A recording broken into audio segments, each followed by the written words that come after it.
আসসালামু আলাইকুম সবাইকে। সবার নিশ্চয়ই রোজার ফ্রোজেন আইটেমের প্রস্তুতি অনেক আগে শেষ হয়ে গিয়েছে। আমি আসলে খুব বেশি কিছু ফ্রোজেন করে রাখি না। 3-4 বছর যাবত আম্মু বাড়ি থেকে পেঁয়াজুর ডালের প্রিমিক্সটা রেডি করে পাঠায়, এর জন্য আমি আর আলাদা করে ডাল বেটে নিতে হয় না। তো এই বছরও সব কিছু রেডি করে রেখেছিল, আমার জন্য পাঠাতে ভুলে গিয়েছে। তো আমি বললাম যে পাঠানোর প্রয়োজন নেই, এবার আমি ডালটা ব্লেন্ড করে রেখে দিই। এখানে একটা বলে 1 কাপ পরিমাণ মসুরের ডাল, খেসারির ডাল আর 1 কাপ পরিমাণ বুটের ডাল আমি সারা রাত ভিজিয়ে রেখেছিলাম। তো পরের দিন সকালে ভালো করে এগুলোকে ধুয়ে নিচ্ছি।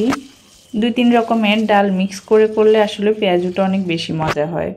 আমার আম্মুর হাতের পেঁয়াজু আমার কাছে সবসময় ভালো লাগে। আম্মু বলে যে পেঁয়াজুর মধ্যে রসুনটা একটু বেশি করে দিলে টেস্টটা ভালো আসে। যেহেতু ডাল দিয়ে তৈরি করা হয়, ডালের একটা কাঁচা গন্ধ থাকে, তো রসুনটা যদি একটু বাড়িয়ে দেওয়া যায় তাহলে পেঁয়াজুর টেস্টটা অনেক বেশি ভালো আসে। আমি এখানে 3টা মাঝারি সাইজের রসুন নিয়েছি, এখানে প্রায় 1.5 কাপের মতো রসুন আছে।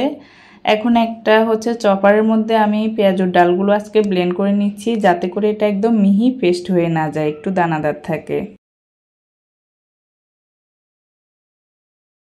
আমি যতগুলো ডাল ভিজিয়েছিলাম সেগুলো এরকম করে 4 বারে ব্লেন্ড করে নিয়েছি, আর প্রতিবার ব্লেন্ড করার সময় 5-6 কোয়া করে রসুন দিয়ে দিয়েছি।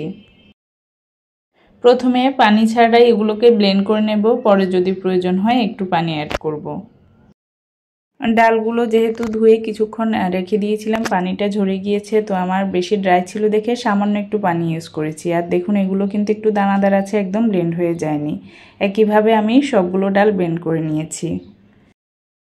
আমরা যেহেতু মানুষ কম, তো প্রতিদিনের ইফতারিতে যতটুকু প্রয়োজন হয় অল্প অল্প করে ততটুকু নিয়ে পলি করে নিচ্ছি। আমি ফ্রোজেন আইটেম কিন্তু খুব বেশি খাওয়া হয় এমন না, চেষ্টা করি প্রতিদিনেরটা প্রতিদিনই তৈরি করার। যেগুলো একটু ঝামেলার হয়তো ছোলা বুটের ডাল সিদ্ধ করা বা ডাল বাটা এগুলো করে রাখি, যাতে বাড়তি জায়গা নষ্ট না হয়। এর জন্য পলিথিনের যে বাড়তি অংশটা আছে সেটা কেটে ফেলে দিয়েছি। আর এখানে 9-10 দিন যাবে এই পরিমাণে ব্লেন্ড করে নিয়েছি।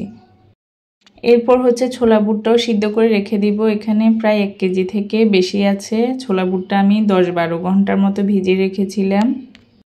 ছোলাটা একটু বেশি সময় নিয়ে ভেজানোর চেষ্টা করবেন, এতে করে এটা সিদ্ধ হওয়ার পর অনেক বেশি সফট হয়। এখন ভালো করে এটাকে ধুয়ে নিচ্ছি।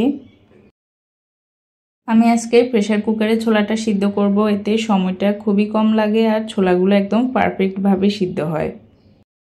আর যেহেতু আমার লাইনের গ্যাস, প্রেসার কুকারটা ইউজ করলে আমার জন্য বেশ সাশ্রয়ী। তো সবগুলো ছোলা প্রেসার কুকারের মধ্যে দিয়ে পরিমাণ মতো পানি দিয়ে দিলাম। এরপর 1 টেবিল চামচের মতো লবণ আর 1 চা চামচের মতো হলুদের গুঁড়া দিয়ে দিচ্ছি।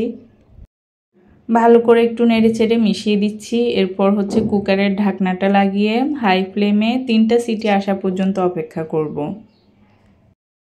গত রমজানে অবশ্য ছোলা ভাজিটা কম খাওয়া হয়েছে। সিদ্ধ ছোলাটাকে বিভিন্ন সালাদ আর কিছু মশলা দিয়ে মেখে এমনি খেয়েছিলাম। আমি অবশ্য রেসিপিটা গতবার শেয়ার করেছিলাম, এবারও শেয়ার করার চেষ্টা করব। আর 3টা সিটি দেওয়ার পর আমি ছোলাটাকে এভাবে একটা স্ট্রেনারে ঢেলে নিয়েছি, আর কীরকম সফট হয়েছে সেটা তো দেখতেই পাচ্ছেন। এরপর ছোলাটাকেও আমাদের প্রতিদিনের প্রয়োজন অনুযায়ী আলাদা আলাদা করে পলিতে করে রেখে দিয়েছি। আমি আসলে পুরো মাসের জন্য একসাথে করে রেখে দিই না, আমার কাছে টেস্টটা ভালো লাগে না। এখানে 9-10 দিন যাবে এই পরিমাণে সিদ্ধ করেছি।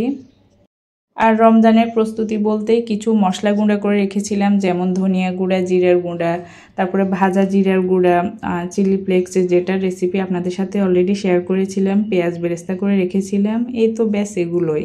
এছাড়া প্রতিদিনের ইফতার আইটেমগুলো আমি প্রতিদিনে তৈরির চেষ্টা করি, একটু কষ্ট হলেও স্বাস্থ্যের জন্য ভালো।